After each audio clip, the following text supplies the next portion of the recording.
Ito yung naka TE37 na VF3. Ganda. Yeah. Dito tayo sa shop ni Sir Mickey. Oh, huli ah. Shifting to EV was a good decision. Dalawang model ng VinFast na bago na hindi pa nilalabas sa Vietnam that time. 80% tayo, 11,000 kilometers na tayo. Ayan sa. Ayan guys, so good morning. Papunta tayo ngayon sa Morong Rizal. So dala natin si VF3. So ang difference lang ngayon guys, meron tayong roof box na nakasama. Tingnan natin kung ilang percent na mababawas natin sa battery natin with the roof box kasi syempre may drag yan eh. So tingnan natin kung ilang percent. So yung guys, tara, happy Sunday sa inyong lahat. Samahan niyo ako. Ito na tayo sa V-Luna. Ang ating battery percentage is 95%. So check natin kung ilang percentage ang mababawas natin mamaya. Papunta tayo ngayon sa Morong Rizal. So first time natin pupunta ngayon na naka roof box. So, ngayon natin malalaman kung ilang percent ang mababawas natin. And, so, maraming pa tayong plano for the VF3 next year. Siguro hindi naabot kasi if ever mag-order pa ng parts galing Vietnam. So, isa na doon yung grill sa harap. So, mag-iba na itsura niya. Pangalawa is yung kanyang headlight. So, marami na ako nakikita ng variation ng headlight na iba dun sa Vietnam. So, yun yung plano nating palitan. Tapos, taillight, gagawin nating LED na rin. So, lahat naman ng ipapalit natin, VinFast VF3 specifications naman siya. Hindi naman to yung tipong ibang specifications na sobra sa capacity or sa wattage niya. So, stick pa rin tayo doon, pero may iba lang yung itsura niya. So, yun yung plano natin for 2026 na. Nga pala, ang odometer na nga pala natin guys is 11,000. So, akala ko aabot tayo ng 12,000 for the first year. So, technically, hindi rin pala tayo maabot ng 12,000. Pero 11,000, not bad. Tapos, ang ating naging PMS is 3,500 pesos lang. So, malayo siya sa gasolina or diesel na auto. So, sa akin, shifting to EV was a good decision. Pero, siguro para sa mga kasi ang tawag sa amin, naging parang early adopters kami. Kasi, pagkalabas ni VF3, kumuha kagad. Pero yung iba, meron pa yung transition eh. So, ideally, pwede rin naman niya ikukuha kayo ng isang VF3. Pwede siyang second car nyo, third car, gamitin niya siya on errands. Nga pala, so kwento ko lang.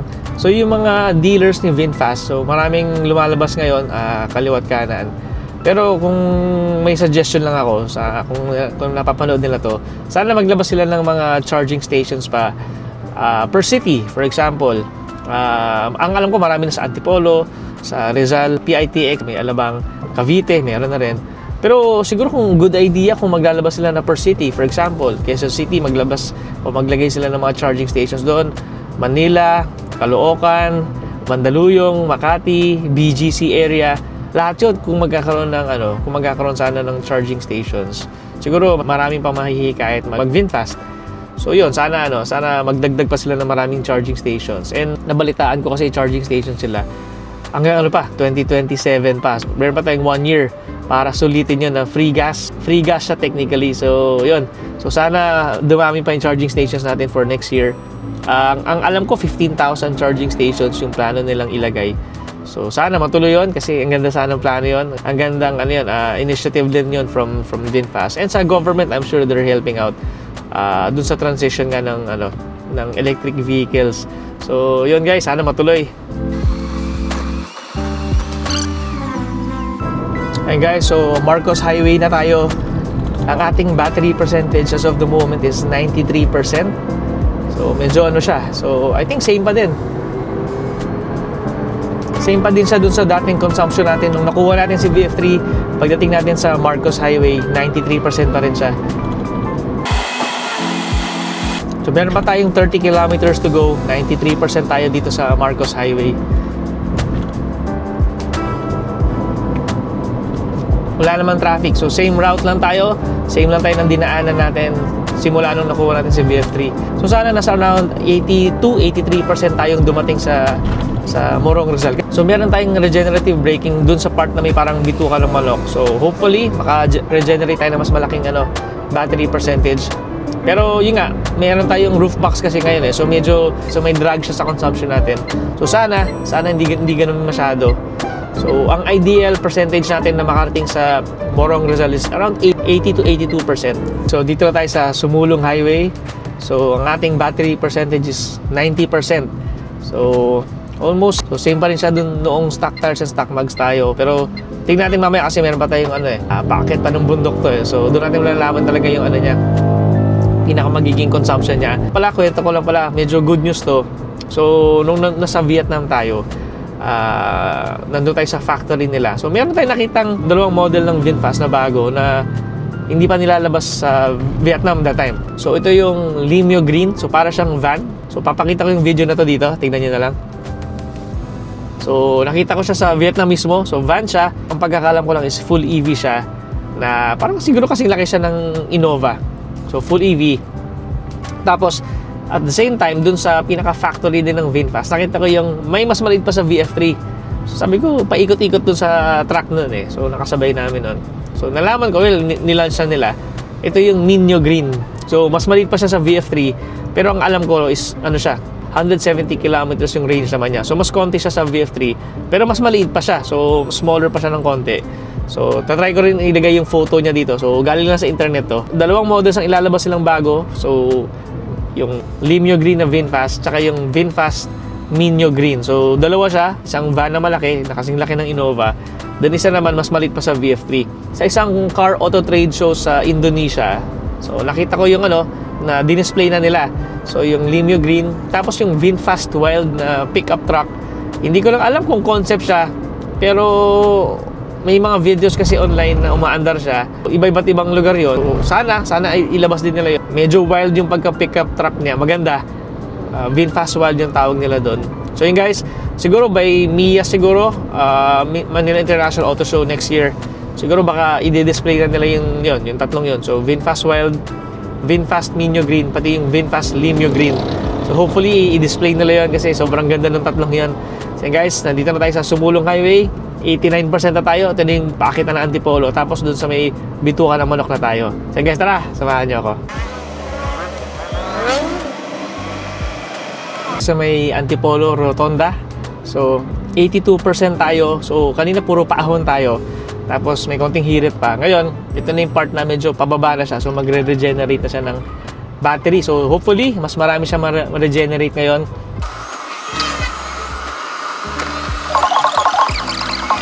Magda-drive-thru muna tayo sandali.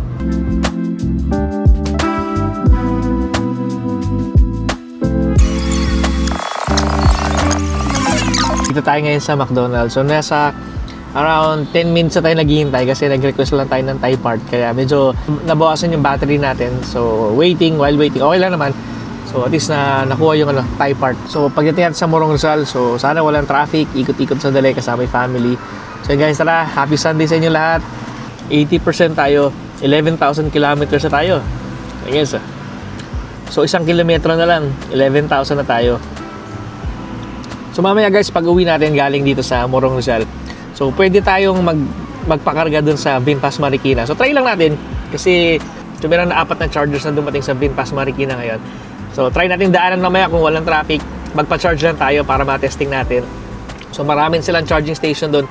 Parang 10 na ata kung di ako nagkakamali. So dumaan si Sir Mickey Mazo sa harap natin. So dumaan si Sir Mickey Mazo dito. So naalala ko nga pala, taga rito nga lang pala siya sa area. So try natin siyang daanan mamaya. So dito lang siya. Nag-drive-thru lang tayo sandali. Medyo tumatagal na. Sabi natin 7 minutes lang daw. So medyo umabot na tayo ng 10 minutes na. Pero okay lang yan. After ito, diretso tayo ng Morong Rizal na. Ito, nasa waiting bay lang tayo. So medyo lumagpas na lang 7 minutes eh. So nakaka 15 minutes na tayo dito. So waiting tayo sandali. Tapos try ko nga dumaan dun sa sa office ni Sir Mickey Mazo kasi nabanggit nga pala niya na nandito lang siya. So malapit sa Antipolo. Eh dito naman tayo madalas dumadaan. So daanan natin ngayon sandali bago tayo pumunta ng Morong Rizal. Ayun guys, so dito pa rin tayo sa McDo. So 20 minutes na tayo naghihintay. So hindi ko lang kung ba't nagtataga. So pinalipat na tayo dito sa waiting bay. Kanina kasi wala namang nasa likod ko.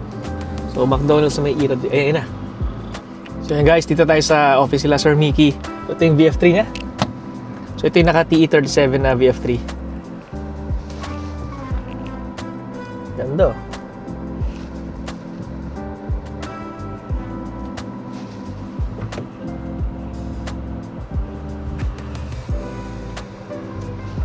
Dito tayo sa shop ni Sir Mickey. Oh, huli ah. Ito. Yan yung ginagawa ko. Yan, mga tipos, ganyan. Pati sa shops meron din? Meron na, buwan na namin lahat yan. Solid guys ah. So hindi lang pala racing force pati suspension meron na Sir Mickey oh. Kailangan na nakalata dito. Hindi na sila din. Dami na award ni Sir Mickey. So yung mga nakapapanood nating video sa M-Clicks, Sir Mickey. Lagi ko napapanood yung video nila Sir. Dati bigo ako. So ako. Yeah, wow! Malista kami dito talaga. Ganda! Grabe! So ako dati yan. Kaso hindi ko na nilalabas yan kasi pang sa akin lang yan. Akala ko yung mga ganito sir, sa abroad pa ginagawa. Hindi, dito na lahat yan. Hindi na pala kailangan pumunta ng abroad, no? DNC na lahat. Ganda ng ano. Gagawin ko ngayon yung center cup. Gagawin yung center cup. Anong lalagay niyo sir? Yung gumawa ko ng sarili kong center cup.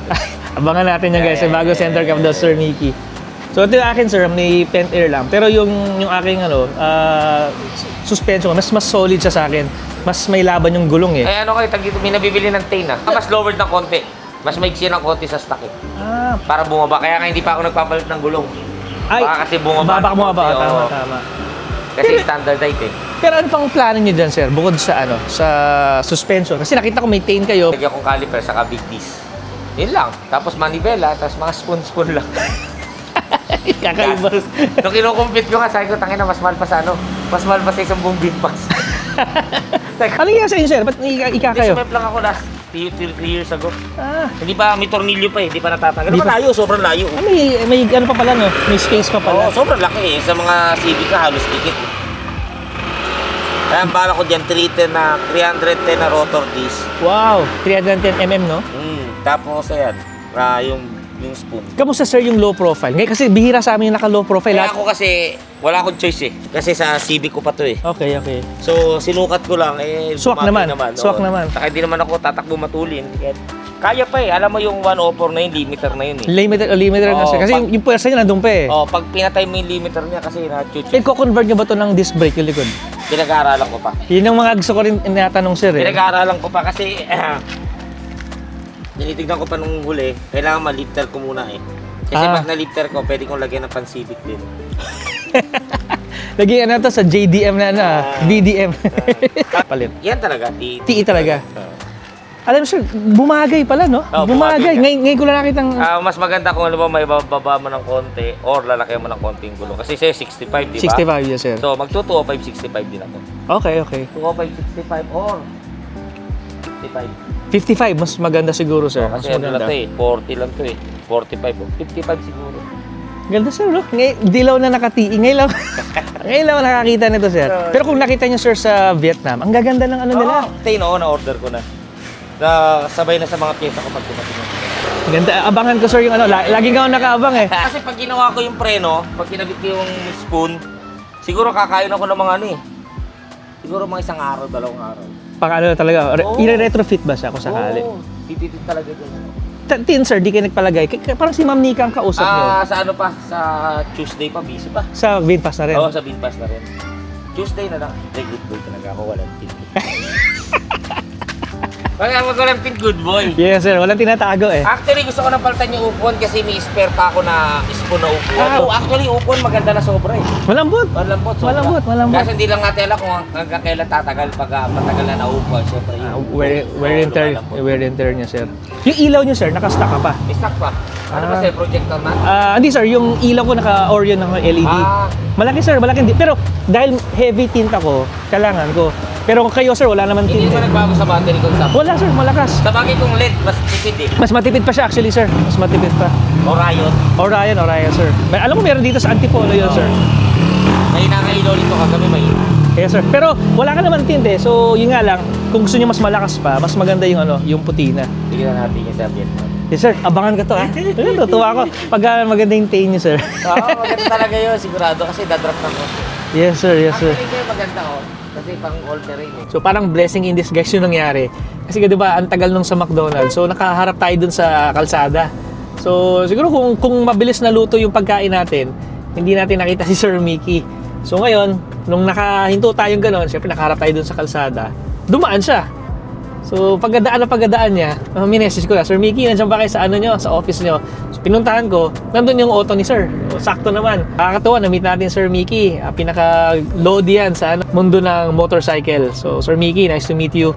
So, yun guys, diretso na tayo sa Morong Rizal ngayon. So, ano siya, kwentuhan lang kami ng konti ni Sir Mickey sa mga plano niya sa VF3 niya. Nakakatuwa kasi nag-order na pala siya ng Tane. Yan yung marami nagtatanong sa group natin kung kamusta yung yung suspension upgrade. So I think si Sir Mickey pa lang magiging unang mag-upgrade ng Tane. So once na okay yon at maganda naging feedback, I'm sure marami na rin mag-order niyan. So yung Tane suspension set for the VF3, yun yung abangan natin. Tapos noon, marami pa siya in order eh. So parang bucket seats din, parang gusto niya. So yun yung mga abangan natin. So maraming salamat Sir Mickey. So inikot din niya tayo sa sa factory niya. Ayun guys, tara, samahan niyo ako. Papunta na tayong Morong Rizal.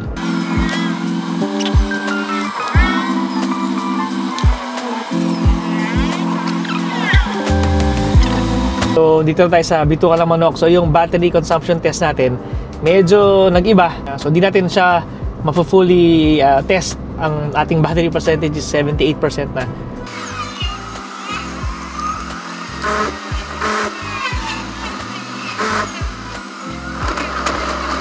So touchdown 76%.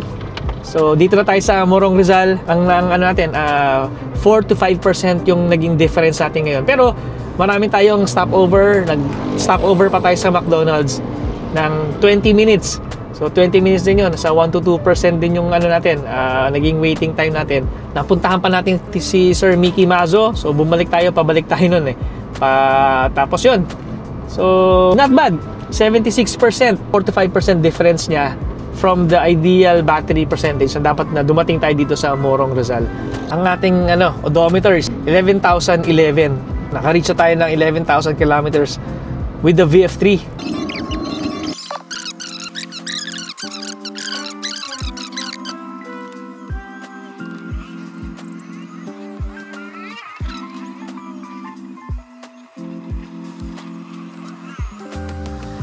Pabalik na tayo sa Manila. Medyo di na naman natin matetest yung battery percentage consumption natin galing Rizal. Papunta tayo ng Gateway ngayon. So medyo mag-iba ng rota pabalik. Siguro sa ibang araw ko na lang i-fully test yung yung consumption test natin na bahay, Morong Rizal, tapos Morong Rizal bahay nang walang extrang lakad. So yung guys, tara.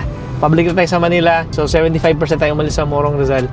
So, tingnan natin mamaya kung ilang persento. So, mag-gateway tayo ngayon pabalik. Tapos, after noon, uuwi. May iba yung rota natin. Ngayon, medyo matraffic na. Pero, uwian na rin siya. Kaya, iba na yung time. Kanina, 1 hour and 50 minutes papunta. Ngayon, 2 hours plus na nag-iba. So, yung guys, tara.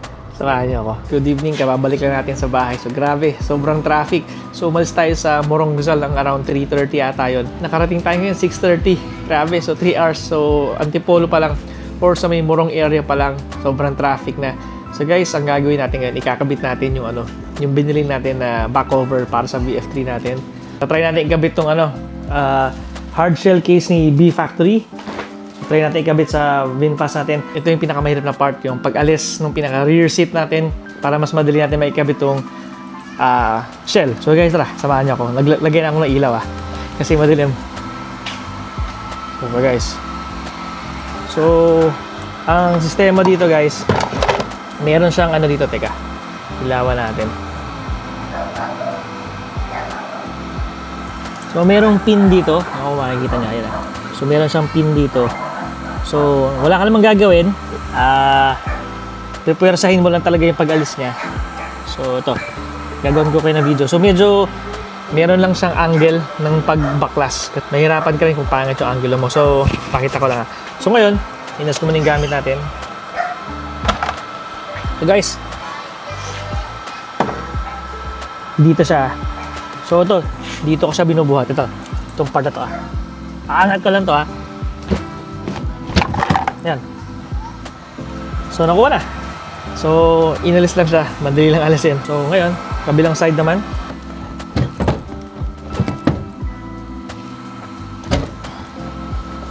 Okay guys, so meron na siya angulo na pag-alis. So, bandang ito, sa may puti dito sa may parang white siya. So, dyan ko nilagay yung puwersa dito sa may puti. So, dito ko nilagay yung puwersa ko sa may puti. So guys, tara, samahan nyo ako. Alisin natin muna tong fabric sa likod ng seat natin. So guys, kung naalala nyo, naglagay tayo ng mumurahin lang na cover nitong parang case na dito sa likod ng VF3 natin. Kaso, pangit na siya. So medyo velcro type naman siya. So, alisin na natin. So, ito yung luma. So, madali naman siya alisin. Ito yung nauna natin binili. Okay. So, ito na yung luma.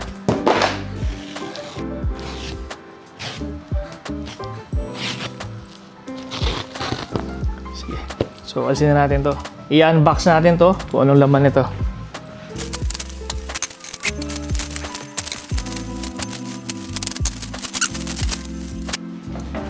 Ang ganda ng paggagawa. So guys, meron lang siya mga bolts na kasama. So, pakita ko sa inyo guys kung ano yung mga bolts na kasama nito. So, meron siyang mga clips na kasama. Ito. Tapos, ikakabit lang natin. Ngayon ako isasend sa inyo yung video kung paano lang gawin. Kasi itong ginawa natin is more of the application eh. Yung sample na sisend ko sa inyo, yung link na sinend sa akin ni Brother Jeff. Brother Jeff, maraming salamat sa pag-send ng link.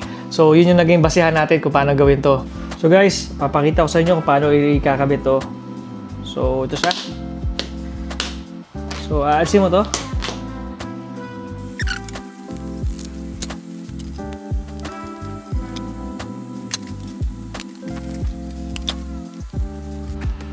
Ayan guys, so nakabit na natin lahat.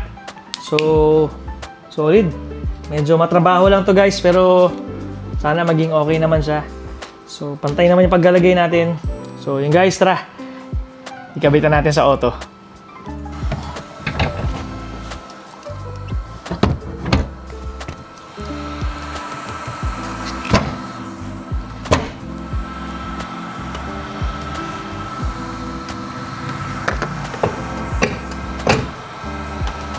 Solid naman yung pagkalagay natin. So, ito na siya. D-Factory.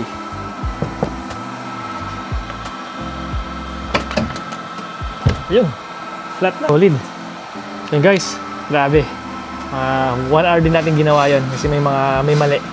Pero, nagawa rin. So, thank you Sir Jeff. Saka sa video na sinend nyo.